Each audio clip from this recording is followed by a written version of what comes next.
Welcome to Democracy Now!, democracynow.org, The War and Peace Report. I'm Amy Goodman. The Palestinian Ministry of Health has declared an epidemic of polio after Israel's devastating assault decimated Gaza's health, water, and sanitation infrastructure, leading to an outbreak of the viral disease.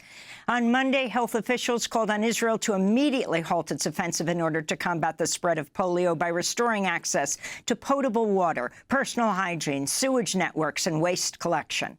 Displaced Palestinians sheltering in Khan Yunis say diseases are spreading rapidly. We, as mothers, along with our children, are suffering from skin diseases. Our skin has begun to show spots, in both moms and kids, young and old. Everyone is starting to suffer from this problem.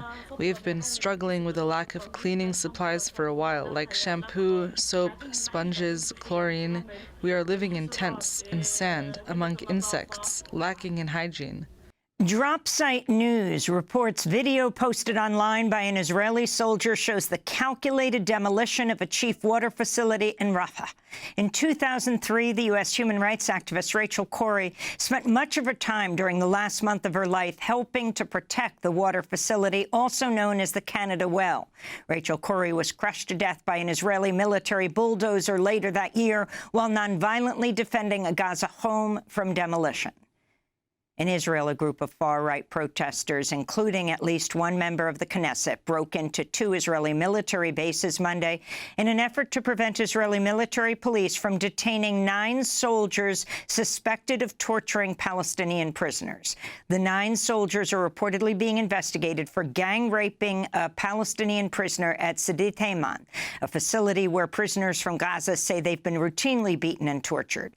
Some prisoners held at the site had limbs amputated due to injuries sustained from constant handcuffing.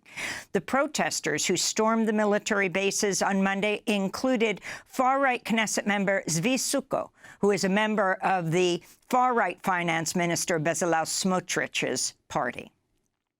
Israeli Prime Minister Benjamin Netanyahu has threatened a harsh response after blaming the Lebanese-based Hezbollah movement for Saturday's rocket attack that killed 12 Druze children and teenagers at a soccer field in the Israeli-occupied Golan Heights. Netanyahu's threat came as he visited the site of the explosion in the town of Majd al-Shams in a part of Syria occupied by Israel since 1967.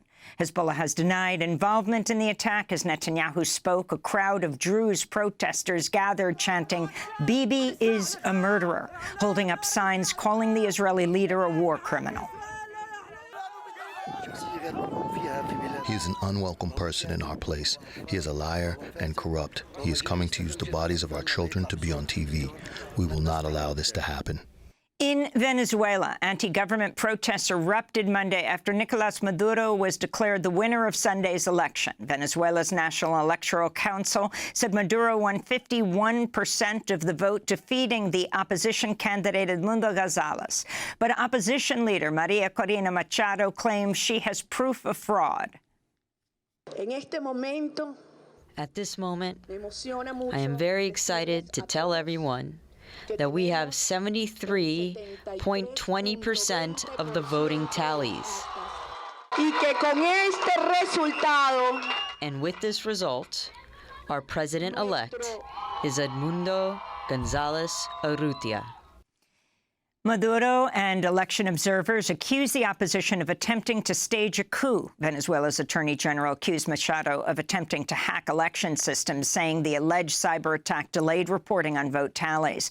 International response to the election has been mixed. China, Cuba, Honduras, Russia, Iran, and Nicaragua congratulated Maduro on his re-election. Mexico also said it would recognize the election results. Meanwhile, 7 Latin American nations signed a joint letter calling for a complete review of the election results. Venezuela responded to the letter by pulling diplomatic staff from the countries: Argentina, Chile, Costa Rica, Peru, Panama, Dominican Republic, and Uruguay. We will have more on Venezuela later in the program. In climate news, the United Nations Children's Fund, UNICEF, is warning a severe drought affecting large swaths of southern Africa is threatening the lives of hundreds of thousands of children. Lesotho is the latest country to declare a state of national food disaster following Botswana, Malawi, Namibia, Zambia, and Zimbabwe.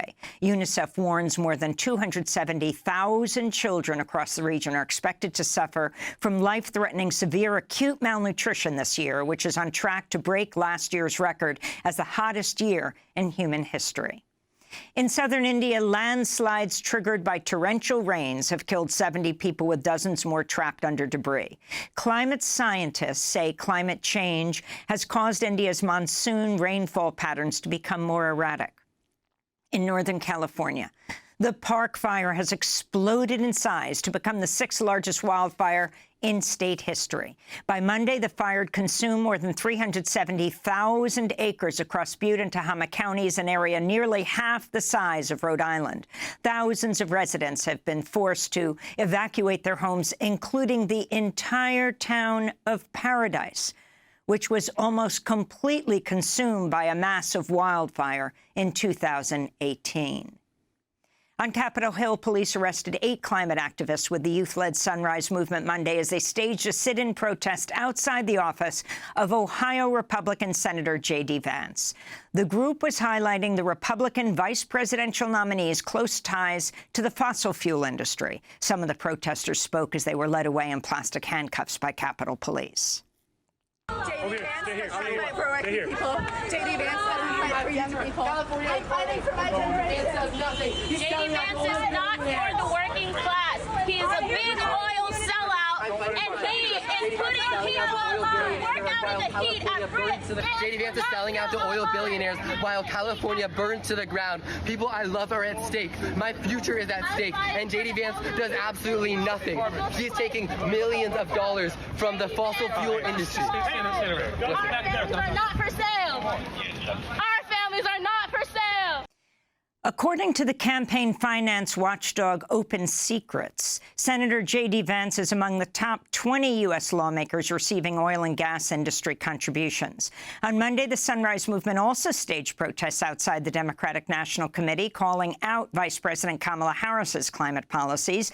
The group said in a statement, quote, VP Harris has the opportunity to put forward a bold climate plan that mobilizes young voters and faces the scale of the climate crisis, unquote. In other J.D. Vance news, CNN has revealed new details about his long history of disparaging people who don't have children. In addition to his comments about so-called childless cat ladies like Kamala Harris, Alexandria Ocasio-Cortez, and Pete Buttigieg, Vance once described Democrats as, quote, childless sociopaths. During a podcast interview in 2021, he claimed childless Americans were making the country less mentally stable. I worry that it makes people more sociopathic and ultimately our whole country a little bit less less mentally stable. And of course, you talk about going on Twitter. Final point I'll make is you go on Twitter and almost always the people who are most deranged and most psychotic are people who don't have kids at home. A ban on most abortions has taken effect in Iowa after a state district judge lifted an injunction blocking enforcement of the law, which was signed by Republican Governor Kim Reynolds last year.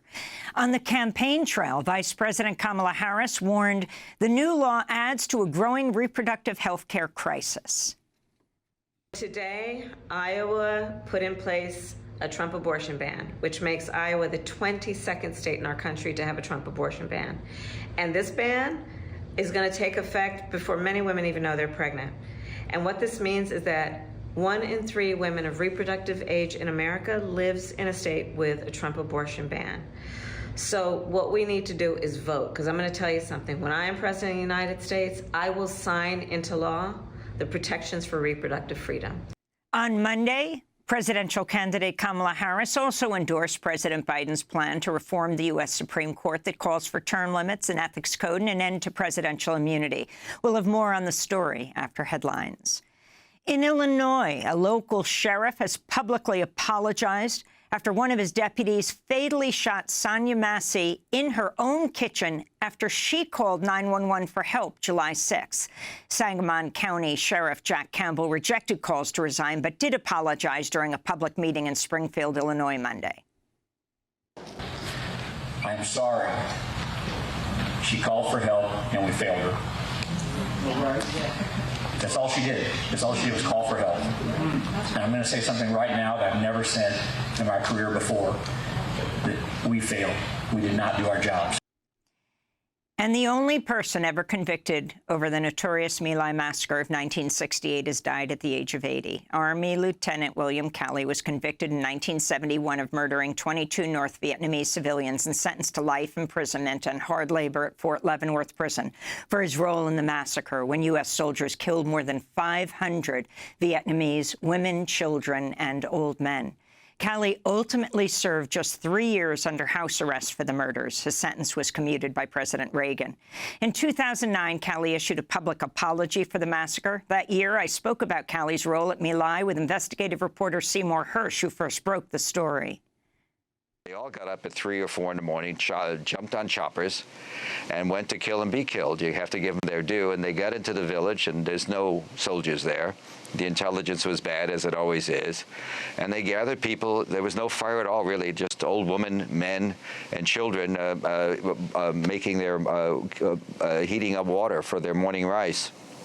And they gathered them eventually into 3 large ditches and began to execute them. Cali became infamous, but there were 5 or 6 first and second lieutenants that were also organizing it. To see our coverage of the My Lai massacre, visit our website, democracynow.org. And those are some of the headlines. This is Democracy Now!, democracynow.org, The War and Peace Report. I'm Amy Goodman in New York, joined by Democracy Now! Co-host Juan Gonzalez in Chicago. Hi, Juan. Hi, Amy, and welcome to all of our listeners and viewers across the country and around the world.